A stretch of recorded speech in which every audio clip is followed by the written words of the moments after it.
alone. Funny word, isn't it? Rolls off the tongue like something tragic, something hollow.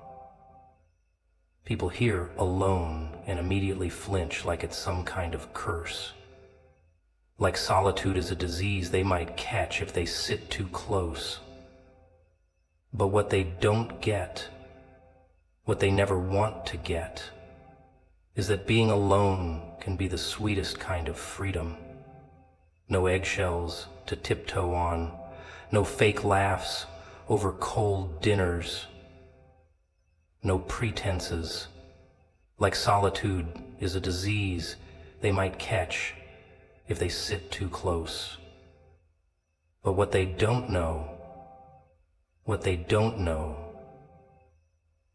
is that being alone, dumb, just silence, pure, honest silence, the kind that doesn't lie to you. They spend so much time telling you who you are, don't they? Family, lovers, friends, each one carving a little piece of you, molding you like wet clay, until what's left doesn't even feel like you anymore. And you just nod along, smile, laugh at the right moments, dress the way they like, say the things they expect, not because you're weak, no, but because it's easier to play the part than to deal with the fallout. But somewhere in the middle of all that noise, all that performance, the real you gets quieter and quieter until one day you can't hear them at all. That's the problem with always being around people. You're never really alone with your thoughts. You're always adjusting, calculating, shrinking or expanding depending on who's in the room. You don't notice it right away. It creeps in like a slow leak in the ceiling. Drip, drip, drip, until the floor caves in, and there you are, surrounded by company, but completely lost. Funny, isn't it? How you can be in love, in a crowd, in a house full of laughter, and still feel like a ghost. But when you strip all of that away, when you finally shut the door and lock the world out, it's like the static clears. At first it's terrifying. The silence is loud, too loud. You start pacing, checking your phone, turning on the TV, anything to avoid the echo. Because that echo, that's you. That's the real you, clawing out from under years of polite smiles and swallowed rage. And the truth is, most people don't want to meet that version. It's not cute. It's not easy to digest. It's raw and jagged and angry. But it's real. It's honest. And it's yours. You start to notice things when you're alone. The way you like your coffee without asking anyone's opinion. The kind of music that hits your chest just right. The way your mind wanders when there's no one there to interrupt it. And then it hits you. All those years you spent bending yourself into shapes to fit into someone else's life. You never stopped to ask if any of it actually fit you. You wore their favorite color, laughed at their jokes, made their plans, lived in their world, and they called it love. But was it? Solitude doesn't lie. It doesn't flatter you. It doesn't applaud when you do the right thing. It just stares back at you like a mirror that refuses to fog up. It forces you to look at the cracks, the patterns, the wounds, kept covering with crime. And once you see it, you can't unsee it. You can't go back to pretending that someone else's version of you is enough, because it isn't. It never was. People fear being alone because they think it means being unloved. But love that costs your identity is just a cage painted gold. And when you're finally alone, you start chipping away at the paint, peeling back the layers, until all that's left is you. Messy, imperfect, honest you. You. You're the people that matter. It's that person, you messy, muggy, honest, you. And that's when it starts. The rebuilding. Not into something new, but into something true. You stop apologizing for taking up space. You stop waiting for permission to exist fully. You stop craving validation like it's air. There's power in not needing anyone to complete you. There's a calm that comes from knowing no one can shake your peace unless you hand it to them. You wake up and no longer flinch at the silence. You welcome it. You learn to sit with your feelings without drowning in them. You laugh harder, not because someone made you, but because you finally can. You cry louder, not out of weakness, but because there's no one around to tell you to keep it together.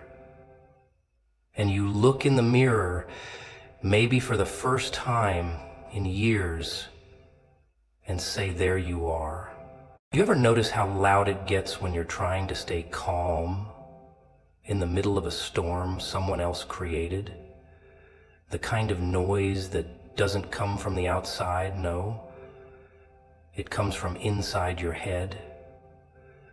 The inner war between keeping the peace and screaming your lungs out. Because when you're in a relationship that drains you, every day is a negotiation.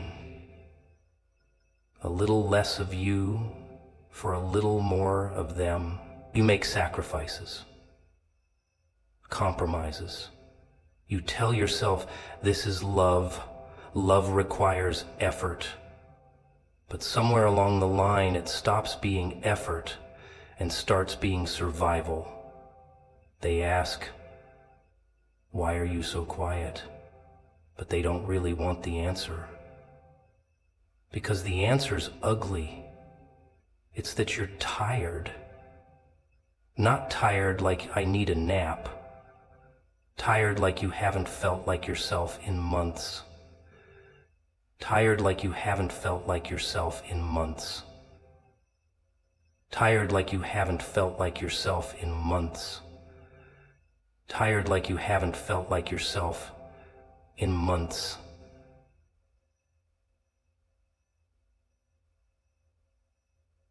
You live in that loop, constantly waiting for the good days to outweigh the bad, but they never do.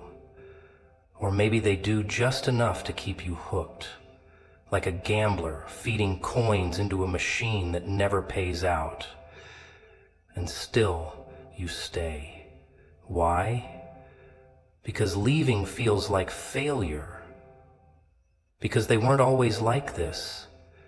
Because you remember the version of them that made you laugh until you cried. The version that held your hand like it meant something. But that version is gone. Or maybe it was never real to begin with. Maybe it was just a mask. And now you're living with the thing underneath. Cold, critical, unpredictable. And you're expected to smile, to adjust, to love them through it. But love shouldn't feel like war. It shouldn't feel like walking through glass, barefoot, and being told to keep dancing. When you live alone, none of that exists. The silence doesn't gaslight you. The walls don't accuse you. The bed doesn't get cold from resentment. You don't have to decode the mood of the person beside you.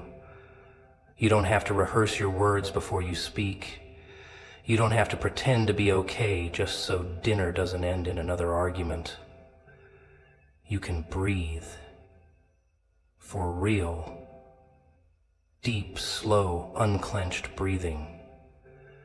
And that kind of peace, that's priceless. See, they don't tell you that peace has a price too, but it's not in dollars, it's in decisions.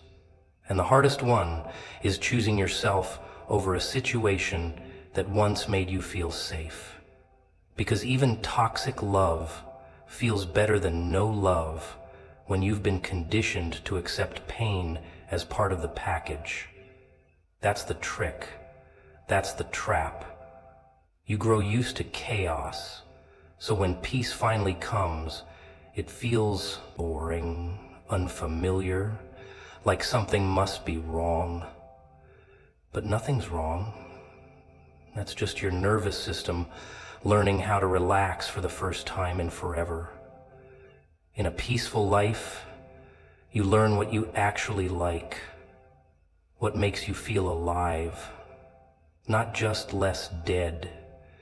You get to fill your space with music you enjoy, candles you picked out, energy that lifts instead of drains. You start eating meals without tension, waking up without dread, going to sleep without rehearsing imaginary arguments in your head.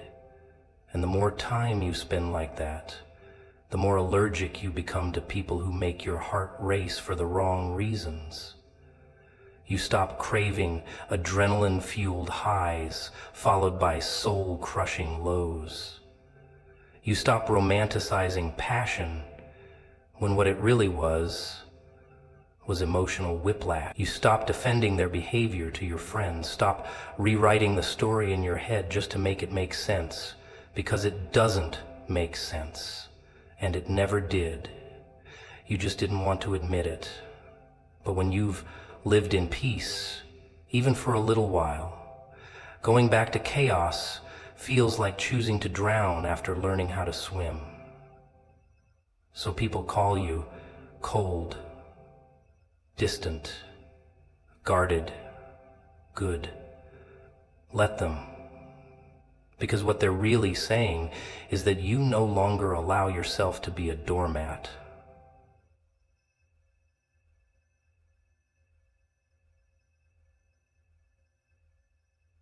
To your energy like it's candy. You no longer beg for crumbs from a table you built with your own hands. And suddenly, the quiet life, your life, starts to feel less lonely and more like a victory lap around the ruins of every storm you survived. Loneliness, scares the hell out of most people. Makes them twitchy, restless, desperate. Because being alone means facing silence. And silence, oh, that's where the real monsters live. So what do? They run. Straight into the arms of anyone who'll give them a half smile and a little attention. Doesn't matter if it's real, doesn't matter if it lasts. They just want the noise to drown out the ache that says, you're not enough unless someone loves you. Cute little lie they fed you, right? Over and over again, like medicine you never asked for. But here's the truth. Loneliness is a visitor, not a roommate. It comes, it sits beside you, and if you don't panic, if you just let it be, it passes. It's only when you fight it, when you try to bury it under flings and fake connections and dinner dates you don't even enjoy, that it lingers, clings, becomes something darker. Because now, you're not just lonely, you're lonely. It rots you from the inside out. Most people don't even realize how much they're sacrificing just to avoid being alone. They sign contracts with people they barely know. They shrink their needs to keep someone interested. They confuse possession with love, chaos with passion, and codependency with loyalty. But when the mask slips, and it always does, they left staring at a stranger, both in front of them and in the mirror. They slip into coding and do what they feel they should do. They gave so much of themselves away just to fill the space where loneliness used to sit, and now there's nothing left, just exhaustion and regret, wrapped in polite conversation and hollow kisses.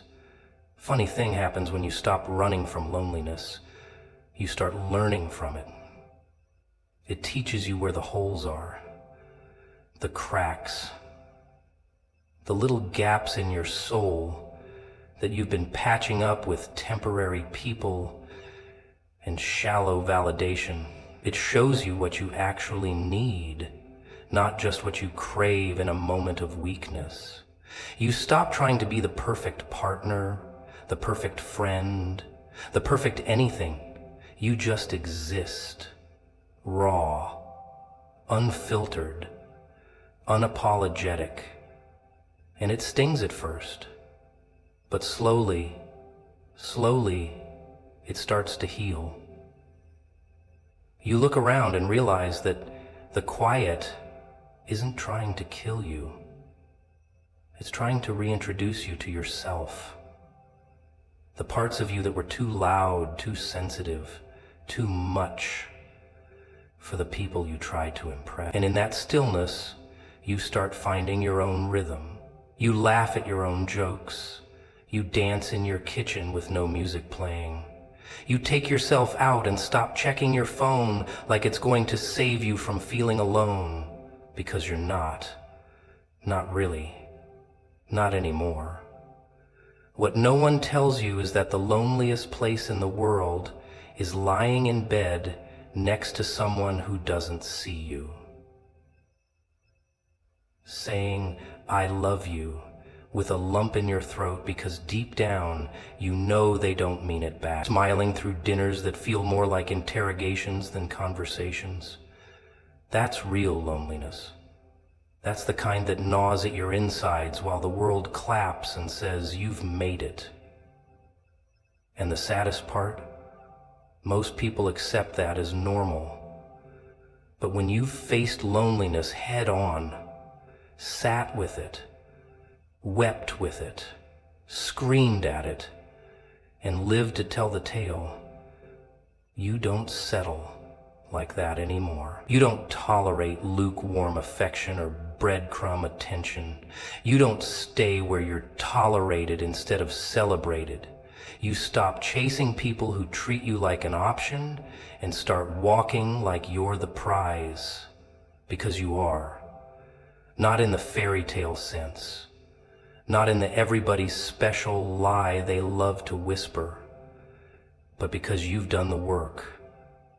You've walked through fire, and now your skin doesn't burn the same. So when loneliness knocks again, you open the door.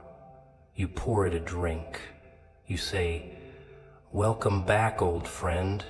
Stay as long as you need, because now you know it's not the enemy, it's the mirror. And what you see in that reflection, it's not weakness, it's not emptiness, it's strength wrapped in scars. It's a survivor who learned that being alone beats being half-loved every damn time. People think they need someone, anyone, just to feel complete. as if they came into this world with a missing piece taped to someone else's back. They call it romantic. They call it fate. But it's really just fear dressed up in fairy lights. They can't bear to sit still in their own skin, so they crawl into someone else's and call it home. Even if that skin doesn't fit, even if it itches, even if it bleeds, because anything feels better than silence, right? Better than facing yourself. You know what's funny? Most people don't even like themselves, yet they're out here trying to convince someone else to. They're terrified of being alone, but haven't spent a single quiet hour trying to understand who the hell they even are, what they want, what they need.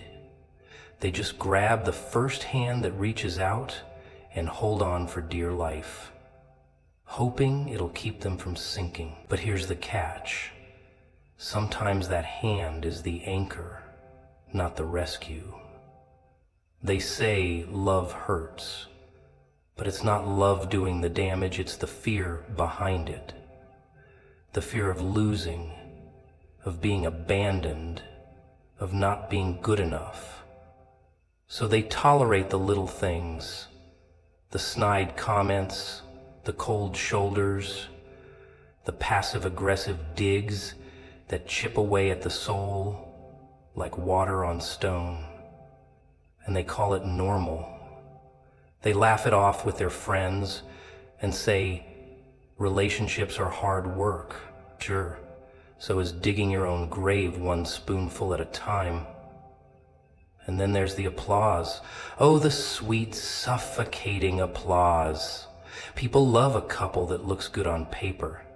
They don't care if you're dying inside as long as the pictures are cute, the captions poetic, the masks stay glued.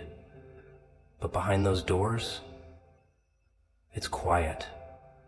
Not the peaceful kind, the dead kind. The kind where you look at someone across the table and wonder when they became a stranger, or worse, when you became one. Living alone flips that script. Suddenly, no one's there to applaud, no one's watching, and for the first time, every choice you make is for you. Not to impress, not to keep someone happy, just because you want to. You wake up and breathe in silence that doesn't ask for anything, doesn't need a smile, doesn't want an explanation. It just lets you exist. And that, right there, is a kind of freedom most people never taste, because they're too busy chasing validation in someone else's reflection. People love to say we're meant to be with someone, but maybe the real problem is thinking of ourselves as halves, broken, incomplete, like we're waiting for someone to finish us off, as if we aren't already whole. Bruised maybe, but whole. And maybe that's the lie we all swallowed, that happiness is out there, waiting in someone's arms, and without it, and maybe that's the lie we all swallowed, that happiness is out there, waiting in someone's arm. Not here, not now, not within. Always somewhere else, always with someone else.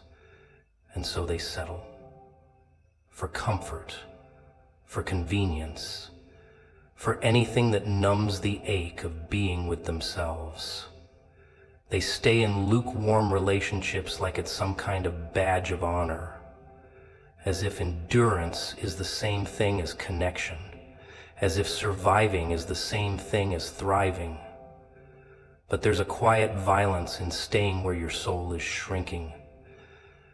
There's a quiet violence in staying where your soul is shrinking, in saying yes when every part of you is screaming, get out. That kind of silence isn't peace, it's a burial. But alone? Alone is honest. Alone tells you the truth without sugarcoating it. Alone doesn't clap for your performance. It strips you down to the core and asks, is this who you are, or is this who you've become for them? And if you sit with that question long enough, it strips you down to the core.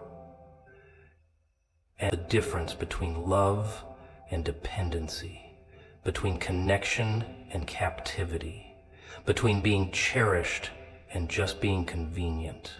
See, real peace isn't about candles and soft music and Instagram quotes. It's about knowing that every inch of your space is sacred because you say it is. It's about laughing out loud in a room with no one else's eyes to confirm your worth. That's the revolution. That's the rebellion. Not chasing love, but building a life so rich, so raw, so real, that anyone who enters it better come correct or not come at all. They'll tell you it's unnatural, that wanting to be alone means something's broken in you, that if you were really okay, if you were healthy, whole, you'd crave companionship like air, like water, that wanting space, silence, your own damn company must be a sign of damage. But isn't it funny how the loudest voices pushing you toward togetherness are the same ones who can't sit in a room for 5 minutes without reaching for their phone, for a distraction, for someone, anyone, to fill the void? You ever notice that? People are terrified of being alone, like if no one's around to validate their existence, they might just disappear. Poof. Like they were never real to begin with. So they cling to people, to noise, to relationships that feel more like negotiations than connections. They trade little pieces of themselves just to stay relevant in someone else's story, as if fading out of someone's life means fading out of life entirely. But when you walk alone, no one gets to rewrite you. No one edits your laugh. No one dims your light so theirs can shine brighter. You don't shrink to fit into the corners of someone else's comfort zone. You take up space, full, unapologetic space. And that's terrifying to people who need you small to feel big, who need you needy to feel wanted. They don't love you. They love that you need them. Big difference. One they never want you to realize, and here's the twisted part. They'll say they want you independent, strong, but not too much. Just enough to be interesting, but not enough to walk away. Not enough to choose solitude over their half-baked affection. They like you when you're just broken enough to believe you need fixing, and they hold the glue. But what happens when you stop needing glue? When you let the cracks show and realize they make you more interesting, not less? That's when the panic sets in. That's when they start calling you cold, distant, difficult. Anything to make your peace look like a problem. But peace isn't quiet. It's defiant. It's loud in a different frequency. It doesn't beg. It doesn't plead. It doesn't perform. It sits. Calm, confident, complete. And that kind of energy, it threatens people who rely on chaos to feel alive. People who only know love through conflict, through control, through manipulation dressed up as concern. They'll poke, prod, push, anything to pull you back into the familiar dance of dysfunction. But once you've tasted real solitude, that kind of noise just sounds like static. Solitude doesn't lie to you. It doesn't pretend. It doesn't wear masks. It holds up a mirror and says, here you are, all of you. And that's terrifying, sure, because you see the scars, the mistakes, the regret, but you also see the resilience, the strength, the raw, unfiltered truth of who you are. And suddenly, you're not so eager to hand that over to just anyone.